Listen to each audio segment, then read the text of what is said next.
और जो भी मैं शब्द बोलूँगा, जो भी डाटा दूंगा, उसका साथ में एनेक्शर भी संलग्न है। वो मैं आपको दिखाऊंगा भी, आपको मैं दूंगा भी।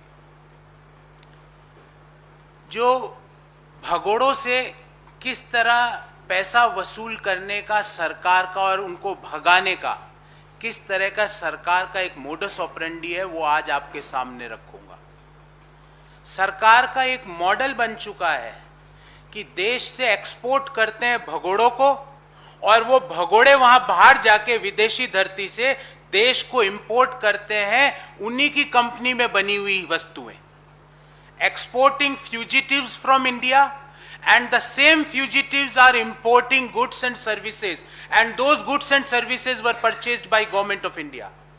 यहां से भगोड़ों का निर्यात केंद्र सरकार के, मोदी सरकार के संरक्षण में होता है, और वही भगोड़े वहां से सेवाएं व वस्तुएं देश को भेजती है, और देश की सरकार उन्हीं भगोड़ों की कंपनियों से वो वस्तुएं खरीदती है। साथियों, मैं बात कर रहा हूं संदेशरा ग्रुप की, क्योंकि ये लाइन खत्म ही नहीं हो पा रही है। नीरव मोदी, मेहुल चौकसी, विजय माल्या, संदेशरा, जो ही ईडी की इनके ऊपर कार्रवाई चालू होती है, ये देश छोड़ के चले जाते हैं। इनको कोई रोक टोक नहीं होती। वापस लाने के नाम पे वो कहते हैं वहां पे इंटरपोल के नोटिसेस वो खारिज करवा देते हैं। सरकार उस पर चुप्पी साधे रहती है, और वहां से वो सेवाएं और वस्तुएं भेजते हैं जो भारत सरकार खरीदती है। और ये सब कुछ हो रहा है जब भारत सरकार ने उनको भगोड़ा घोषित कर दिया।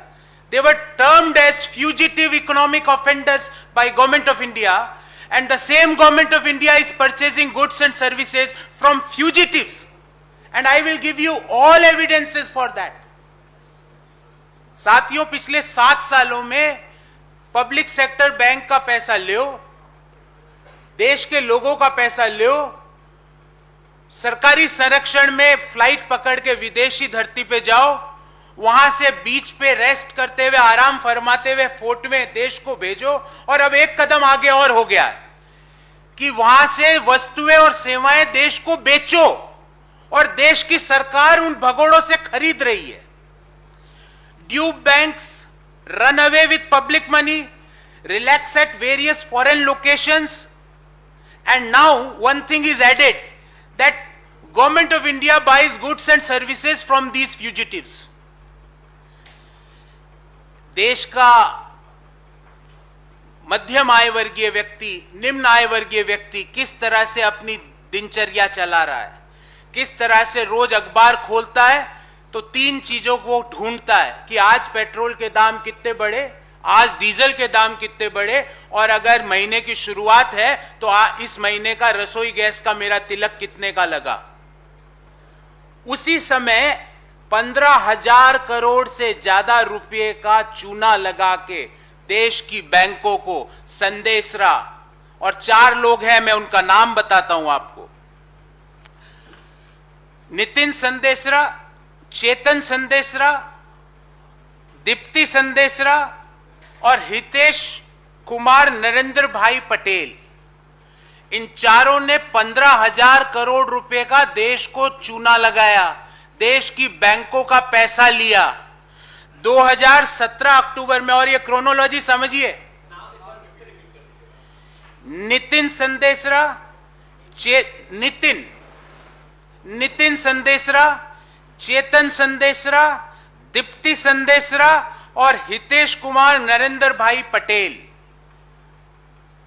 इन चारों ने देश की बैंकों को 15,000 करोड़ रुपए से ज्यादा का चूना लगाया, देश की बैंकों का पैसा साइफन ऑफ किया 2017 में, अक्टूबर में। और यह क्रोनोलॉजी समझिए साथियों, अक्टूबर 2017 में ईडी इनके खिलाफ केस दर्ज करती है, और केस दर्ज करने के कुछ दिनों पहले ये देश छोड़ के चले जाते हैं, अक्टूबर 2017 में।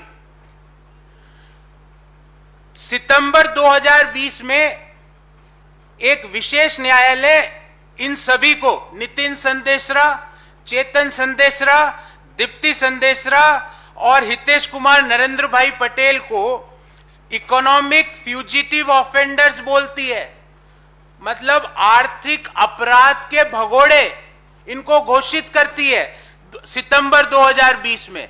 2017 में ईडी, पता नहीं इनका ऐसा क्या कम्युनिकेशन है कि जो ही ईडी केस दर्ज करे उससे थोड़े दिन पहले ये देश छोड़ के निकल जाते हैं।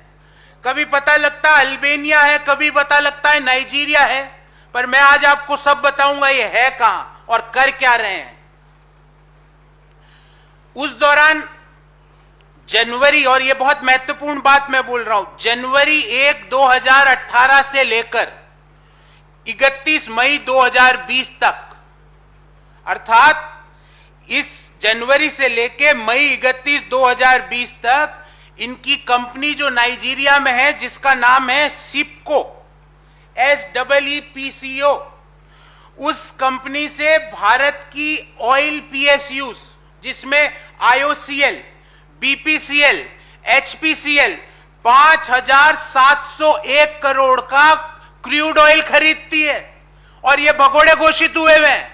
ये जानकारी एक RTI में खुलासा होता है इसका, और मेरे पास जो डाटा है वो 2020 तक का ही है, मई 31, 2020 का, पर उसके बाद भी जो कस्टम्स के बिल ऑफ एंट्री के डाटा है उसमें वो purchase of crude oil from the Sandesara भगोड़ास इज स्टिल कंटिन्यूइंग, ये अभी तक नहीं रुका है।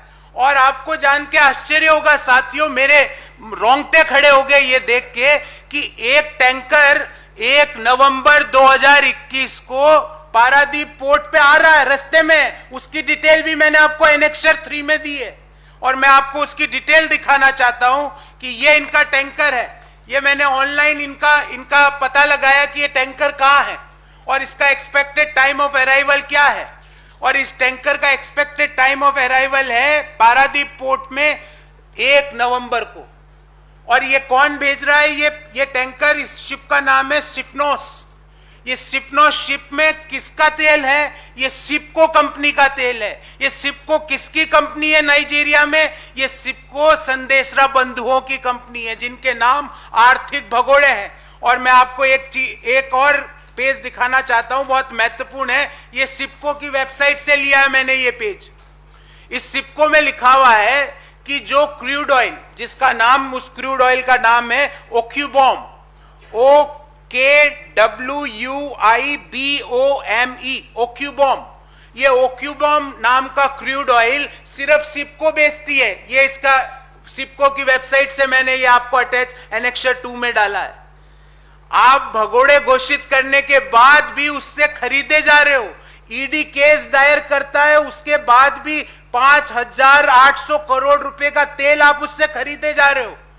और तो और एक बहुत चौंकाने वाला तथ्य और सामने आता है पेंडोरा पेपर्स में कि इन संदेशरा बंधुओं ने, ये नितिन संदेशरा, चेतन संदेशरा, इनकी परिवार के लोगों ने पेंडोरा पेपर्स में 6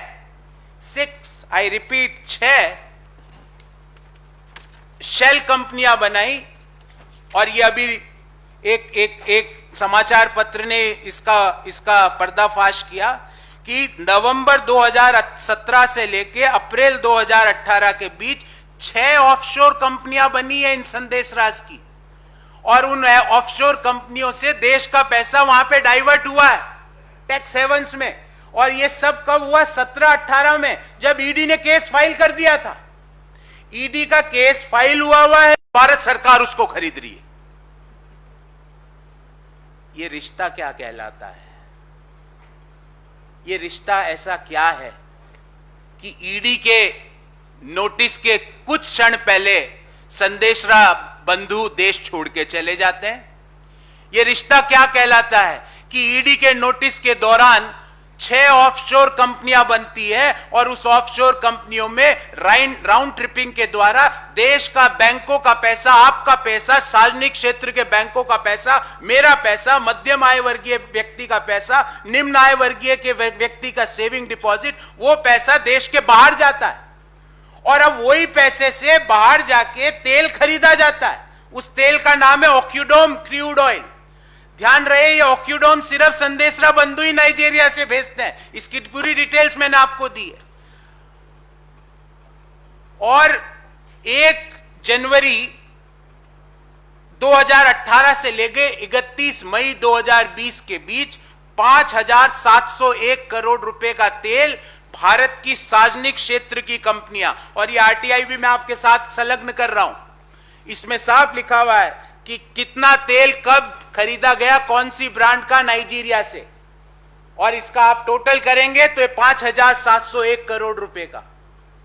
ईडी का केस पेंडिंग है, संदेशरा देश छोड़ के चले जाते हैं, सरकार चुप, उनको वहां से वापस लाने का कोई कार्रवाई नहीं, इंटरपोल का नोटिस उन्होंने खारिज करवा दिया, नाइजीरिया के सरकार से उन्होंने यह कहलवा दिया कि इनके ऊपर धार्मिक उत्पीड़न है देश में, और देश की सरकार चुप है। वो वहां से बैठ के कच्चा तेल देश को भेज रहे हैं, देश की सरकार खरीद रही है।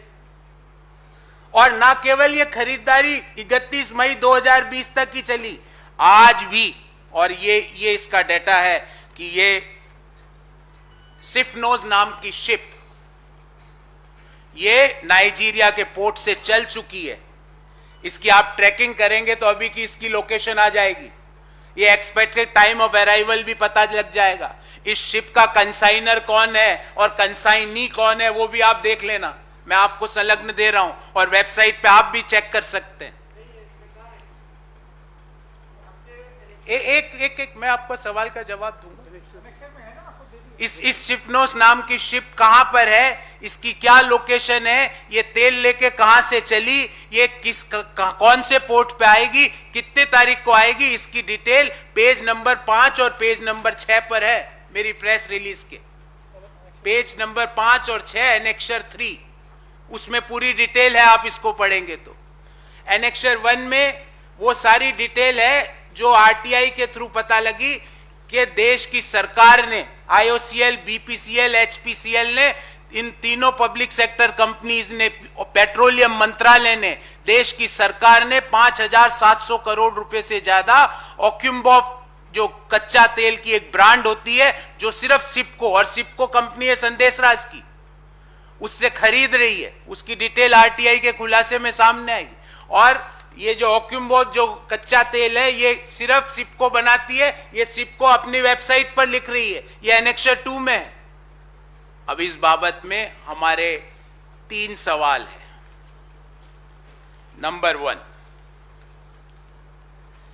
अभी तक इन संदेशराज को देश में वापस लाके वसूली करने में सरकार मौन व्रत धारण क्यों रखी हुई है?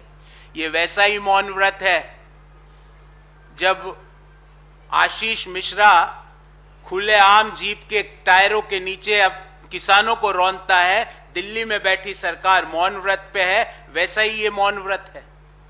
क्यों मौन धारण किया हुआ है?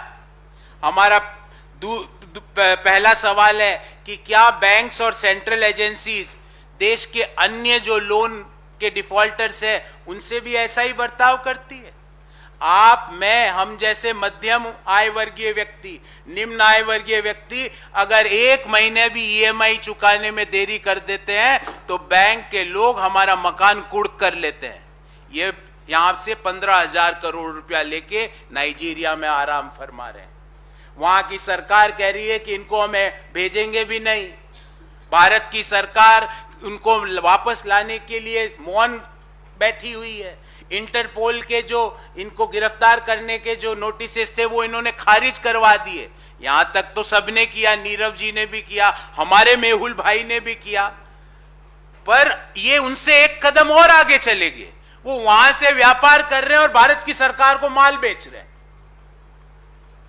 हमारी दूसरी मांग है कि क्यों भगोड़े घोषित होने के बावजूद भारत की सरकार उस कंपनी से ट्रांजैक्शन, बिजनेस, ट्रेडिंग कर रही है?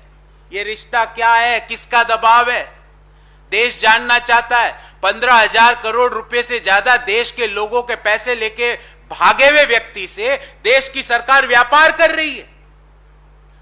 देश के पब्लिक सेक्टर अंडरटेकिंग्स व्यापार कर रहे हैं। देश का पेट्रोलियम मंत्रालय व्यापार कर रहा है। क्यों? हमारा तीसरा सवाल है, क्योंकि जब हमने कहा आशीष मिश्रा को पकड़ो तो उन्होंने पूछा कहां है, तो इस बार हम बता देते हैं कि ये शिप यहां पर है। भारत सरकार, ईडी, सीबीआई, इस वेबसाइट पे जाके देखो कि ये शिप कहां पे है। जब ये शिप पारादीप पहुंचे तो इस शिप को क्या सीज नहीं करना चाहिए? क्या इस शिप को कॉन्फिस्केट नहीं करना चाहिए? और शिप पे शिप तेल के जो शिपमेंट्स पे शिपमेंट्स आते जा रहे हैं और भारत सरकार मौन है। क्यों? क्योंकि हम तो आपको पूरी जानकारी दे रहे हैं कि ये कहां पर है। इन 3 मंतव्यों से साफ हो जाता है, जैसा मैंने शुरुआत में कहा, भगोड़ों का साथ, भगोड़ों का विकास। Exporting fugitives and importing goods and services from them. This is the Modi model of economic governance. How to deal with fugitives? This is a case study that how government of India deal with the fugitive who took away, who run away with a loan of rupees 15,000 crore rupees plus. How instead of recovering that money, government is doing business with that particular fugitive. I will share the issue in English in brief, and thereafter I will handle each and every question raised by you. Modi government dealing with fugitives is exposed. The economic model of Modi governance is export fugitives and import goods and services manufactured by them, and government of India is buying it. Dupe money, run away with public money, relax at various foreign locations. This was the norm. But now one more thing is added in this norm, that sell goods and services to government of India. And that is what precisely this Sandesra group of companies, Chetan Sandesra, Nitin Sandesra, Dipti Sandesra and Hitesh Kumar Narendra Bhai Patel is doing. After duping public sector banks by more than 15,000 crore rupees plus, after running from the Indian locations to foreign locations with that money, now they are selling goods and services to government of India, and our oil PSUs working under Petroleum Ministry are buying petrol, crude oil from them. As per RTI revelation, which I had enclosed as Annexure 1, between January 1, 2018 to May 31st, 2020, the shipments worth 5,701 crore rupees were purchased from this company named as SIPCO, which is a Sandesra group company. And not only till May 31st, 2020, the shipments process, the shipments, the purchase of crude oil from the SIPCO is continuing post May 31st, 2020 also. And the latest in this series, one consignment is in transit, which is expected to reach Indian locations at Paradip on November 1st, 2021, which is having the crude oil which was exported by Sandesra Group from Nigeria and which is going to be purchased by our Petroleum Ministry. In this regard, I have 3 questions. Number 1, why have there been no attempts made to extradite the Sandesra brothers? Do banks and central agencies treat other loan defaulters and economic offenders in the same manner? आपका एक EMI अगर गलत हो जाता है, मेरा एक EMI गलत हो जाता है, मकान नीलाम हो जाता है, कॉन्फिस्केट हो जाता है. We have a second question. Does the Modi government consider the Sandesra brothers as fugitive economic offenders? If yes, and that is, then why does oil PSU indulge in a repeated business with economic offenders? And last but not least, our third demand is, will the Modi government direct ED and CBI to seize the vehicle that is reaching Paradip port in November 2021? So, Bhagodo ka saath, Bhagodo ka vikas. I am open for questions, if any.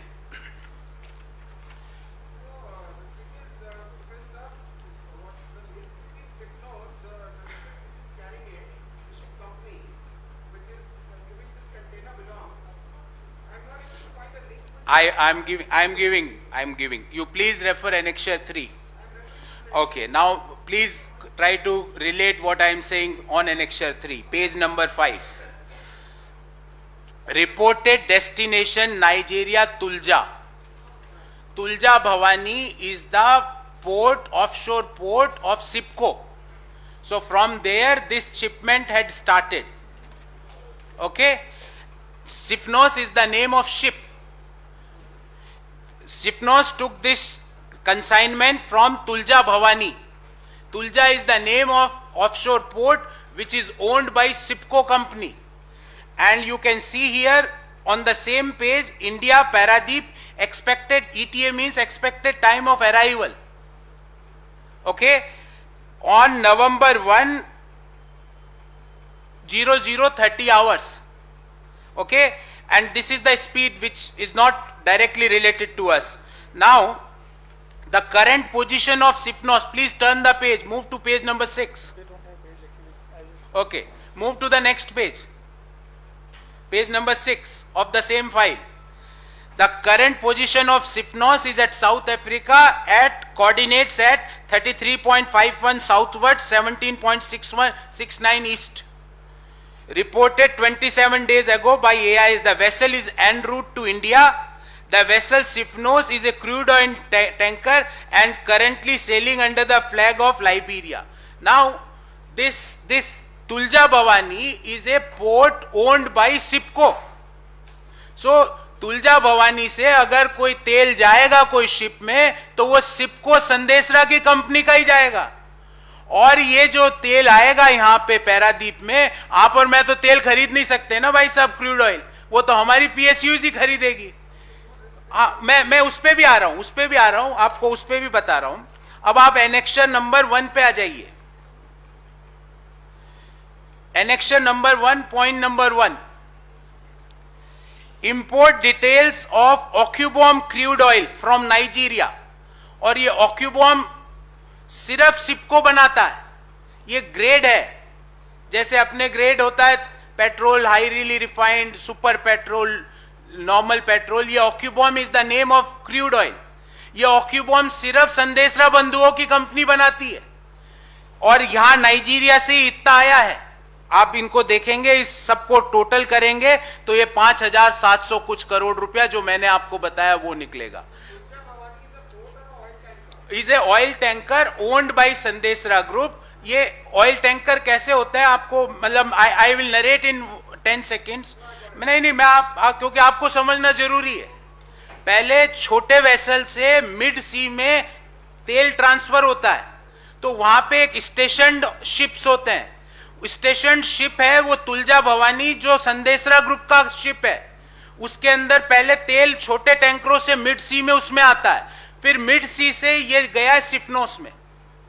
तो the entire trail is proved that this ship which is Sifnos is carrying Occubom crude oil which belongs to Sandesra group and which is bought by oil PSUs.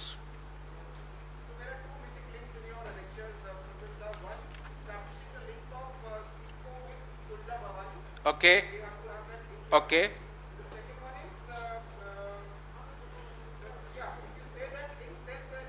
Now, I will share that link with you, but just I am telling you that just type Tulja Bhavani Sipco. You will get all the links. But I will share, needless to mention. I will give you that PDF document also.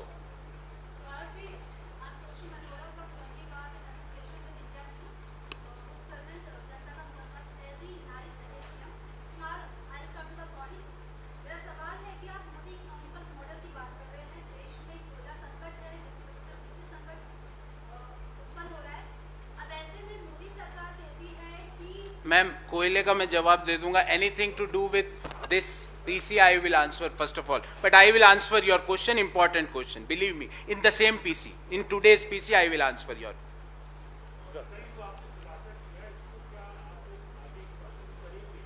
बिल्कुल करेंगे, हर स्तर पर करेंगे।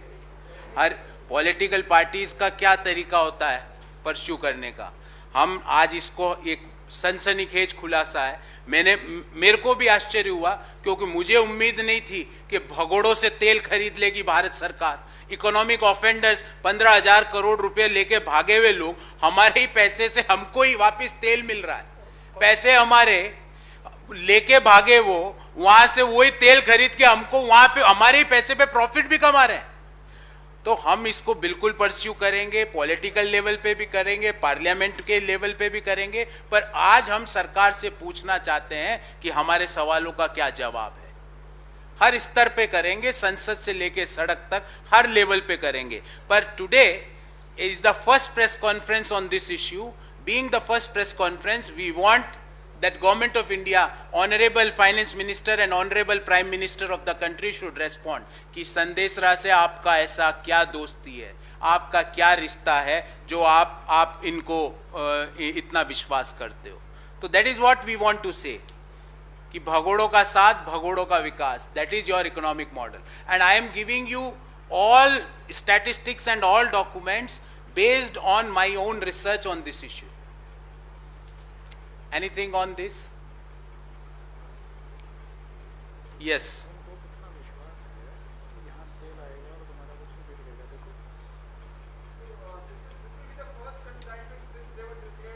No. Since they were declared consignments, there is a series of consignments. But let me complete. I can give you the details based on the bill of entry from the customs depot. I had all those data also with me. But I gave only the RTI inputs, the responses of RTI by Government of India. Before and after, the same pace is there. And I am giving you live example that currently also there is a consignment in mid-sea. Deep ocean में south Africa के पास ship चल रहा है 15 nautical mile per hour की गति से, that also is given. और उनका विश्वास देखिए आप, ये भरोसा देखिए संदेशरा जी का कि वो शिप पे शिप भेजेंगे, तेल पे तेल भेजेंगे, सरकार कुछ नहीं कर सकती उनका। How the fugitives are having this type of courage. Fugitives के पास इस तरह की पराक्रम, ऐसा करेज कैसे आता है? जी ma'am, anything on this? Okay जी मैम।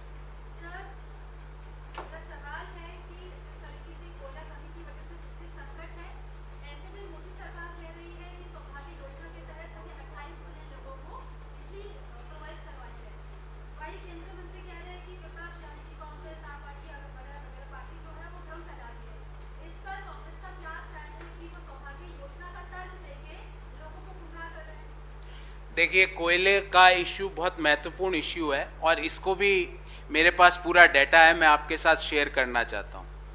कोई भी लॉजिस्टिक या सप्लाई चेन के 5 नियम होते हैं: right time, right quantity, right person, right speed और राइट पर्सन। अब देश के राज्य कह रहे हैं, उनके जो बिजली बनाने वाले कारखाने कह रहे हैं कि उनके पास 3 से 4 दिन का, 2 दिन का कोयला बचा है। तो क्या केंद्र सरकार को ये पता ही नहीं कि कोयला किसके पास कितना है? ऐसी नौबत क्यों आई? ऐसी नौबत इसलिए आई क्योंकि आप सिर्फ ऑप्टिक्स पे ध्यान देते हो, सब्सटेंस पे ध्यान नहीं देते। आज ये नॉर्म्स होते हैं कि कोयला कंपनियां हैं, जो भी कोल एक्सप्लोरेशन में भारत सरकार की कंपनियां हैं, वो 2-2 महीने का बफर रखती है। आज उनके पास बफर क्यों नहीं है? क्योंकि सरकार उदासीन है, सरकार को पता ही नहीं कि गवर्नेंस में क्या हो रहा है। वो 2 महीने का बफर का उनका स्टॉक रखने का प्रोसेस होता है। अब मान लो, आपको इसकी प्रॉब्लम बताता हूं और इस प्रॉब्लम का एक वे फॉरवर्ड भी बताता हूं। कोयला अगर कोयला कंपनी निकाल भी ले तो कोयले का मूवमेंट देश में सिर्फ ट्रेन से होता है अधिकतम, और ट्रेन की जो रैक कैपेसिटी है वो एक मेजर बॉटलनेक है। सरकार से मेरा अनुरोध है कि ये तूतू मैमे से बाहर निकल के एक ग्रुप बनाए जो कि कोयले को तुरंत, जो खान से निकला हुआ कोयला सीधा के सीधा पावर स्टेशंस पे पहुंचाए। दूसरा, जो उद्योग है, जैसे कोयला स्टील में भी यूज होता है और उद्योगों में भी यूज होता है, उसको टाइम बीइंग रोके और कोयला, सारा के सारा कोयला जो बाहर निकल रहा है वो हमारे पावर जनरेटिंग स्टेशंस को पहुंचाए। पर सरकार को कहां समय? वो कह रहे हैं नहीं हमारे पास है, 4 दिन का है। अरे भाई, 2 महीने का होना चाहिए। फेस्टिव सीजन है देश में नवरात्रे चल रहे हैं, आगे दशहरा आने वाला, दिवाली आने वाली है। आप तो दिए जगमगाने की बात करते थे, लाइट छीन रहे हो आप हमसे। कोयला है नहीं, स्टेट दर स्टेट पावर कट कर रहे हैं, एक एक दो दो घंटे के पावर फेलियर्स हो रहे हैं हर स्टेट में। और इसमें कांग्रेस, बीजेपी और प्रादेशिक दलों की बात नहीं कर रहा हूं, पर गवर्नेंस कहां है? एक आप यूनिट बनाइए मिनिस्ट्री ऑफ पावर लेवल पर, जो ये सुनिश्चित करे कि कोई भी पावर स्टेशन में कोयले का संकट नहीं हो, और जो रेलवे रैक्स हैं कोयले के मूवमेंट के लिए, उसको स्पेशल प्रायोरिटी देके उसके मूवमेंट की गति को बढ़ाइए ताकि ज्यादा से ज्यादा कोयला पहुंच सके। और तीसरा, लास्ट बट नॉट लीस्ट, जो कोयला का अन्य उपभोक्ता है उसके साथ आपने फॉरवर्ड सेल एग्रीमेंट किए हुए हैं, उसको थोड़े दिन के लिए साइड पे लीजिए, क्योंकि इंपॉर्टेंट चीज बिजली है। बिजली के बिना ना तो टेलीकम्युनिकेशन है, ना टेक्नोलॉजी चल सकती है, ना उसके। और ये महत्वपूर्ण जब हो जाता है जब आज मेजॉरिटी ऑफ लोग वर्क फ्रॉम होम कर रहे हैं, तो बिना बिजली के ना तो इंटरनेट चलना है ना वर्क फ्रॉम होम होना है। पर सरकार उदासीन है, सरकार को कुछ समझ में नहीं आ रहा। ये सेम वैसी बातें कर रहे हैं जैसा उन्होंने ऑक्सीजन संकट के समय की थी। ऑक्सीजन जमशेदपुर में है पर दिल्ली में नहीं है, कोयला आज भी धनबाद में है पर दिल्ली के पावर स्टेशन में, जयपुर के पावर स्टेशन में, कोटा के पावर स्टेशन में नहीं है। तो आपको क्यों नहीं है? क्योंकि आपने उस तरफ ध्यान ही नहीं दिया। बफर स्टॉक होता है कोयले का, उस तरफ आपने ध्यान ही नहीं दिया। अब राज्य सरकारें मांग रही है तो आप उल्टे सीधे जवाब दे रहे हो। मेरा अनुरोध है कि इस मुद्दे पे कुछ चीजें गवर्नेंस की होती है, कुछ चीजें बहुत सीरियस इश्यूज होते हैं, उसमें तू मैं का जवाब नहीं चलता, उसमें रेस्पॉन्स। आप, मेरे को उम्मीद थी कि देश के जो पावर मंत्री है, जो मुझे लगता है कि समझदार व्यक्ति होंगे, पर कल जिस तरह उन्होंने जवाब दिया कि कोयला तो है, चिंता की कोई बात नहीं, तो हम ये राज्य सरकारें बेकार में ही पावर कट कर रही है, ये पावर स्टेशन बेकार में ही कम पावर जनरेट कर रहे हैं। इस तरह की बातें ना करें, और लॉजिस्टिक और सप्लाई चेन के जो 5 नियम है वो एक ग्रुप बना के उसको पूरा करें। राइट पर्सन को right quantity eight A right time with A right speed मिलना ही सप्लाई चेन होती है। आप कह रहे हैं कि कहीं पर कोयला कम है, कहीं पर ज्यादा है, तो आप कह रहे हैं मैं ये कह रहा हूं कि कोयला देश में 3 राज्यों में होता है अधिकतर, झारखंड, उड़ीसा, छत्तीसगढ़, और कोयले की उपभोक्ता देश का हर कोना है। तो पहली बात तो इन राज्यों में जो पीएसयूज थी वो 2-2 महीने का बफर कोयला रखती थी, आज क्यों नहीं है? क्योंकि आपने ध्यान ही नहीं दिया। अब वो जो प्रोडक्शन कर रही है उसको आप जल्दी से जल्दी देश के कोने में कैसे पहुंचाओगे? कोयले का मूवमेंट ट्रकों से नहीं होता मेरे दोस्त, कोयले का मूवमेंट रेलवे रैक से होता है।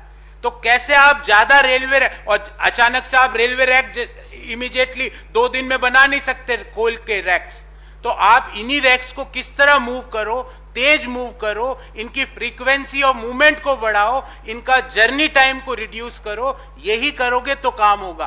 पर आप तो, ये समस्या क्या है, सरकार से आप कोई भी सवाल पूछो वो समस्या ही नहीं मानती है। आप कह रहे हो इकोनॉमी रिसेशन में, बोलती है ही नहीं। अब हम हर राज्य सरकार कह रही कोयले का संकट है, बोले है ही नहीं। ऑक्सीजन का संकट है, बोले है ही नहीं। रेमडेसिविर का संकट है, बोले है ही नहीं। इस अस्पतालों में बेड का संकट है, बोले है ही नहीं। तो आप जब तक समस्या को एक्सेप्ट नहीं करोगे तो आप उसका निदान कैसे करोगे? मैंने तो आपको निदान भी बता दिए। इन 3 राज्यों में कोयले की खदानें हैं, वहां पे 2-2 महीने का बफर रहता था, आज क्यों नहीं है? अब वहां प्रोडक्शन भी होगा तो उसको इमीडिएटली देश के कोने पे कैसे पहुंचाना है, इसके बारे में आपको एक लॉजिस्टिक और सप्लाई चेन का मॉडल बनाना पड़ेगा। सिर्फ टीवी में आके अपने अपराध को कह के कि नहीं ये है ही नहीं, इससे समस्या का हल नहीं होता है।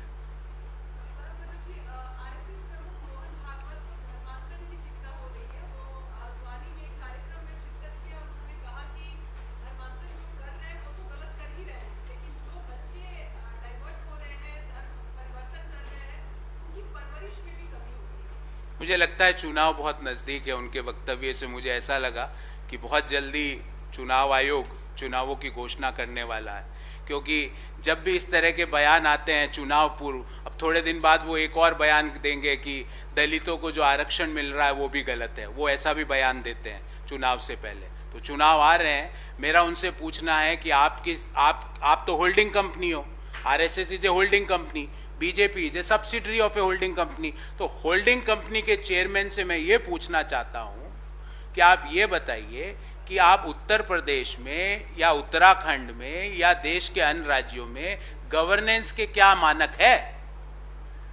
क्या गवर्नेंस का ये मानक है? कभी मोहन भागवत जी ने इस पे अपना वक्तव्य दिया कि वो जो 6 किसानों की मौत हुई जीप के नीचे आकर, उसके बारे में उनका क्या मत है? क्या देश का गृह राज्य मंत्री खुलेआम बोल रहा है सुधर जाओ नहीं तो सुधार देंगे, तुम मुझे जानते नहीं हो? वो तो ऐसे बोल रहा है जैसे उसको नोबेल पीस प्राइज मिला हुआ हो। हमको क्या जानना है उनके बारे में? क्या आपको नोबेल प्राइज मिला है, पीस प्राइज मिला है क्या गृह राज्य मंत्री जी? देश के पड़ोसी राज्य जो कृषि प्रधान राज्य है, उसके मुखिया खट्टर साहब बोल रहे हैं कि leadership development academy of BJP. वो क्या है? उसकी लीडरशिप डेवलपमेंट एकेडमी का मोटो उनके बाहर बैनर पे लिखा हुआ है, किसानों को लठ मारो, जेल जाओ, लीडर बनो। वो उन्होंने वहां पे नेतृत्व प्रशिक्षण शिविर लगा रखा है। तो इसके बारे में होल्डिंग कंपनी के चेयरमैन चुप क्यों हैं? देश आपसे ये सुनना चाहता है। आप फिर वही शमशान कब्रिस्तान, उन सब बातों को देश ने देख लिया और देश के युवा, देश की महिलाएं, देश के मध्यम आय वर्गीय व्यक्ति इनसे ऊब चुके हैं। अब इनमें कोई आपके साथ नहीं आने वाला है। आप ये बताइए कि उत्तर प्रदेश में पिछले 5 साल में ऐसी एक योजना जो योगी सरकार ने चालू की हो और जो आज ग्राउंड पे योगी सरकार दिखा सके, एक योजना उनसे पूछिए आप जाके। और होल्डिंग कंपनी के चेयरमैन अगर नहीं बता सकते तो बेचारे सब्सिडरी कंपनी के चेयरमैन को तो कुछ पता ही नहीं होगा, क्योंकि होल्डिंग को ही नहीं पता तो सब्सिडरी कैसे बताएगी?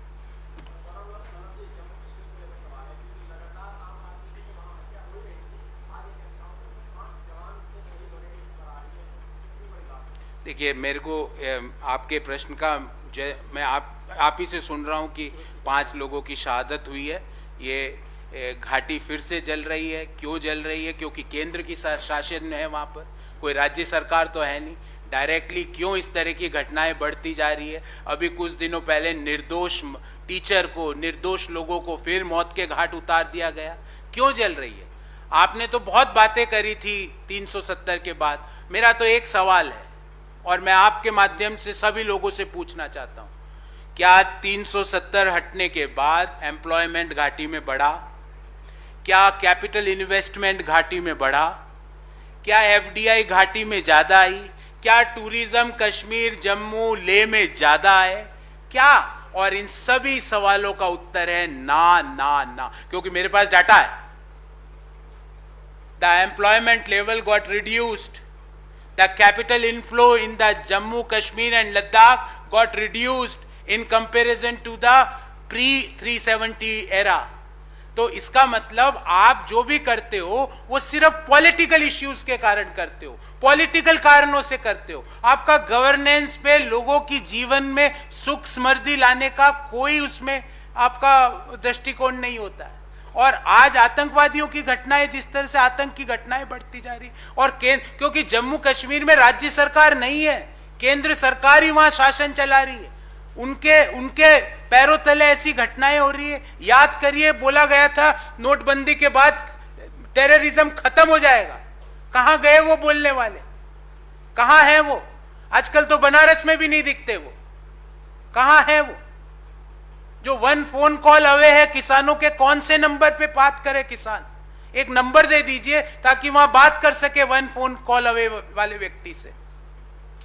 तो आपने, आपके कुप्रबंधन ने, कुशासन ने वापिस जो इश्यूज जो कांग्रेस की सरकारों ने सेटल किए थे, आपको जान के आश्चर्य होगा, कांग्रेस का जब वहां पे जम्मू कश्मीर में सरकार थी तब एम्प्लॉयमेंट लेवल बेस्ट था, फॉरेन इनफ्लो आना चालू हो गया था वैली में। पर आज क्या? आपने वापिस वो, क्योंकि जब तक आप, because democracy is all about the people, आप लोगों को कॉन्फिडेंस में लेके कोई बात करोगे तो ही लोग साथ में जुड़ेंगे, और लोग जब तक साथ में नहीं जुड़ेंगे ना तो आर्थिक मॉडल आगे बढ़ सकता है, उस दौरान सिर्फ एक ही मॉडल आगे बढ़ सकता है, भगोड़ों का साथ, भगोड़ों का विकास।